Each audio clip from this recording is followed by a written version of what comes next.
Hello guys, তো বন্ধুরা তোমরা সবাই কেমন আছো? আশা করি খুব ভালোই আছো। আমি ফাইনালি কলকাতায় চলে আসলাম। এখনই নামলাম, নেমে পায়ে হেঁটে কিছুটা পথ গিয়ে তারপর আমি আগে ব্রেকফাস্ট করে নিব, নিয়ে তারপর আমি যাব গঙ্গার ঘাটে। ফাইনালি আমি চলে আসলাম গঙ্গার ঘাটে। এসে আমি অপূর্ব দৃশ্যটি দেখে ফেললাম। দেখে তারপর আমি এখন যাব মেট্রো রেলের উদ্দেশ্যে। বন্ধুরা, আমি ফাইনালি মেট্রো টিকিট কেটে ফেললাম। কেটে এখন আমি যাব ভিক্টোরিয়া।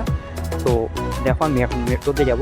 আর ফার্স্ট টাইম আমার এখন একটা এক্সপিরিয়েন্স থাকবে, সেটা হলো সবাই হয়তো শুনেছো যে গঙ্গার নিচ দিয়ে সেই টানেলটির নিচ দিয়ে যাবে। সেটা আমি আজকে ফার্স্ট টাইম উঠবো, তোমাদের সামনে দেখাবো আমি দেখতে।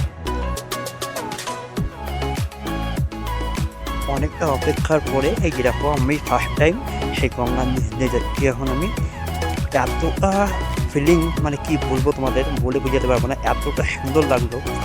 তারপর মেট্রো থেকে নেমে পড়লাম। নেমে কিছুটা পায়ে হেঁটে 10 মিনিট হয়তো লাগলো। তারপর আমি ফাইনালি দেখো ভিক্টোরিয়ার সামনে একদম চলে এসেছি। দেখো এত সুন্দর দৃশ্য ভিক্টোরিয়ার সামনের দিকটা। তোমার